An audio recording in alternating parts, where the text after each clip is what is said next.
الحمد لله رب العالمين والصلاة والسلام على أشرف الأنبياء والمرسلين نبينا محمد وعلى آله وأصحابه أجمعين اما بعد۔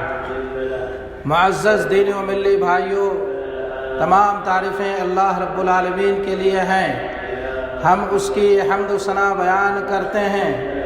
صلاۃ و سلام عرض ہو ہمارے محبوب نبی محمد صلی اللہ علیہ وسلم پر اور ان کے آل و اصحاب پر، اما بعد۔ مسلمانوں، اللہ تعالیٰ سے ڈرو اور تقوی و پرہیزگاری کی زندگی اختیار کرو۔ ارشاد باری تعالیٰ ہے، یا ایھا الذین آمنوا اتقوا اللہ وقولوا قولا سدیدا یصلح لکم اعمالکم ویغفر لکم ذنوبکم ومن یطع اللہ ورسولہ فقد فاز فوزا عظیما۔ اے ایمان والو، اللہ تعالیٰ سے ڈرو اور سیدھی سیدھی سچی باتیں کیا کرو، تاکہ اللہ تعالیٰ تمہارے اعمال کو سنوار دے اور تمہارے گناہوں کو معاف فرما دے، اور جو بھی اللہ اور اس کے رسول صلی اللہ علیہ وسلم کی تابعداری کرے گا وہ بڑی کامیابی حاصل کر لے گا۔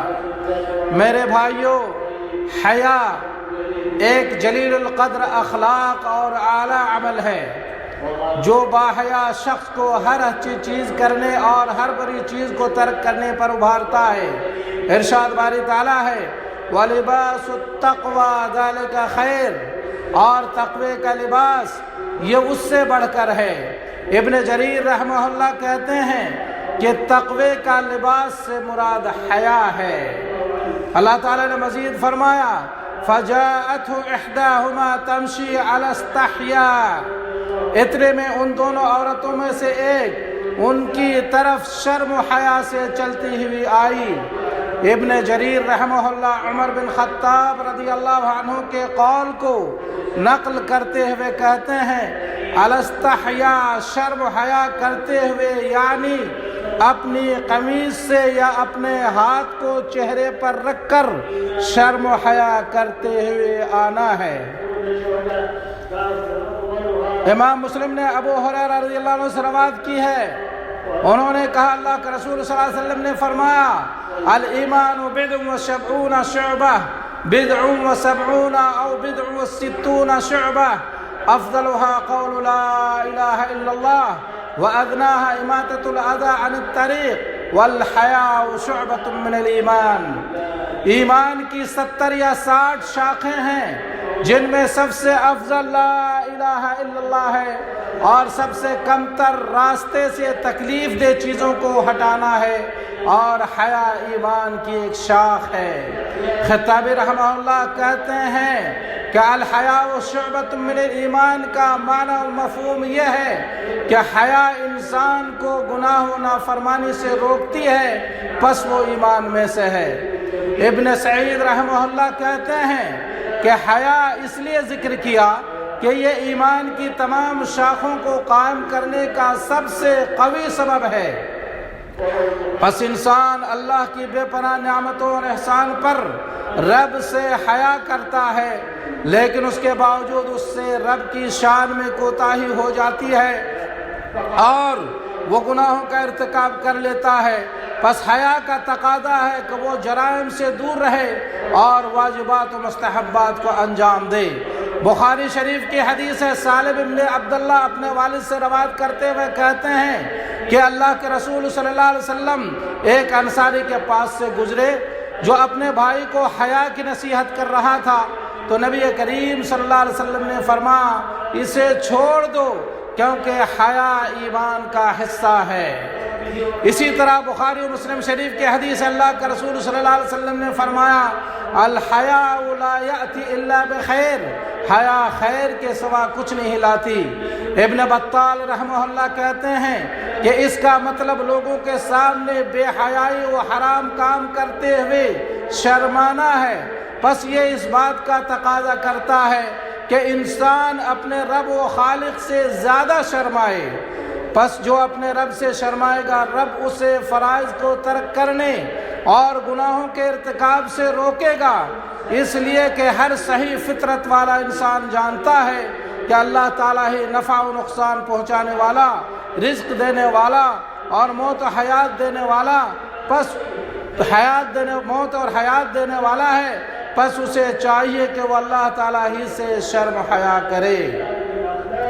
ابن رجب رحمہ اللہ کہتے ہیں حیا چونکہ خیر ہی لاتی ہے، اس لیے انسان کو چاہیے کہ برے اخلاق اور برائی کے ارتکاب سے بچے اور اچھے اخلاق کو برقرار لائے، ایمان کی خصلتوں میں سے ہے۔ اقول قولی ھذا واستغفر اللہ لی ولکم ولسائر المسلمین من کل ذنب فاستغفروہ انہ ھو الغفور الرحیم۔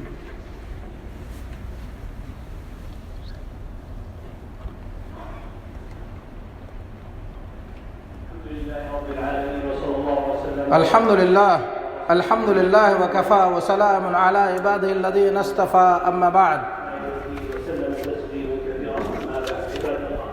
معزز دین و ملی بھائیوں، ابو داؤد و ترمذی نے یعلا کی سند سے روایت کیا ہے کہ رسول اللہ صلی اللہ علیہ وسلم نے ایک آدمی کو بغیر لباس کے حمام میں غسل کرتے ہوئے دیکھا، تو آپ صلی اللہ علیہ وسلم نے منبر پر چڑھ کر اللہ کی حمد ثنا کرنے کے بعد فرمایا ان اللہ حی ستیر یحب الحیا والستر فاذا اغتسل احدکم فلیستتر۔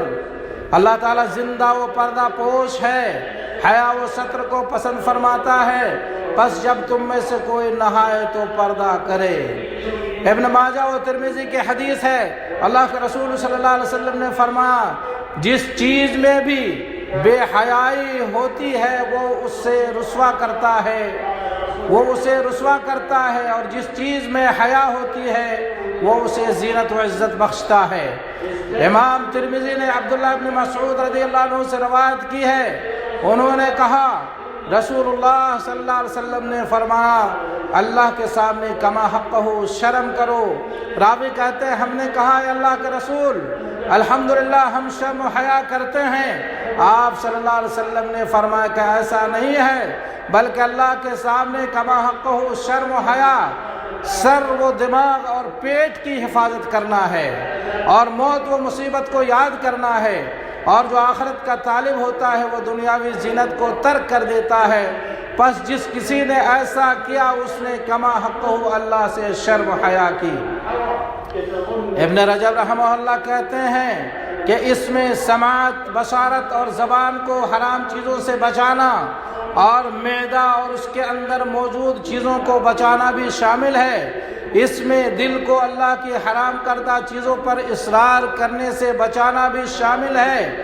اسی طرح پیٹ کو حرام کھانے پینے سے بچانا اور اپنی زبان و شرمگاہ کو اللہ کے منع کردہ چیزوں سے حفاظت میں رکھنا بھی شامل ہے۔ دینی بھائیوں، حیا کی فضیلت اور اس کے مقام و مرتبہ سے متعلق یہ نصوص ہیں جس کو آپ کے سامنے بیان کیا، جس کی پاسداری ہم سب کے لیے ضروری ہے۔ پس ہمیں چاہیے کہ ہم حیا کی زینت سے مزین ہوں اور حیا و شرم والی زندگی گزار کر دنیا و آخرت میں سرخرو و کامیاب ہوں۔ اللہ تعالیٰ سے دعا ہے کہ اللہ ہم سب کو حیا و شرم والی زندگی گزارنے کی توفیق عطا فرمائے اور ہم سب کو نبی کریم صلی اللہ علیہ وسلم کی اتباع و پیروی نصیب فرمائے، آمین یا رب العالمین۔ دینی بھائیوں، آئیے اب ہم اپنے محبوب نبی محمد صلی اللہ علیہ وسلم پر درود و سلام پیش کریں۔ اللہم صلی وسلم علی نبینا محمد وعلی آلہ واصحابہ اجمعین۔ یا اللہ تو اپنے حبیب محمد صلی اللہ علیہ وسلم پر درود و سلام نازل فرما، ان پر، ان کے آل و اصحاب پر اپنی رحمتیں نازل فرما۔ یا اللہ ہمیں اپنے نبی کی محبت نصیب فرما، یا اللہ ہمیں اپنے نبی کی محبت نصیب فرما، ظاہر و باطنی طور پر ان کی سنت پر عمل کرنے کی توفیق عطا فرما۔ یا اللہ ہمیں تو نبی کریم صلی اللہ علیہ وسلم کی سنت طریقے کے مطابق زندگی گزارنے کی توفیق عطا فرما۔ یا اللہ ہمیں ہدایت و تقوی اور عفت و پاکدامنی عطا فرما۔ یا اللہ اسلام اور مسلمانوں کو غلبہ و کامیابی عطا فرما، شرک اور مشرکین کو ذلیل و رسوا فرما، دین کے دشمنوں کو تباہ و برباد فرما، مومنوں کو نصرت و کامیابی عطا فرما۔ یا اللہ ہم سب کو امن سکون کی زندگی نصیب فرما۔ یا اللہ تو ہمارے امام خادم حرمین شریفین اور ان کے ولی عہد کو اور تمام مسلم حکمرانوں کو ہر خیر و بھلائی کی توفیق عطا فرما اور انہیں ہر شر سے مامون و محفوظ فرما۔ یا اللہ ہم سب کے عقیدے کی اصلاح فرما۔ یا اللہ ہم سب کو عمل صالحہ کی توفیق عطا فرما۔ یا اللہ ہم سب کو زیادہ زیادہ اعمال صالحہ کی توفیق عطا فرما۔ یا اللہ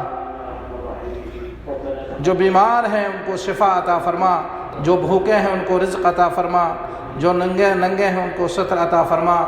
وصلی اللہ علی نبینا محمد وعلی آلہ واصحابہ اجمعین۔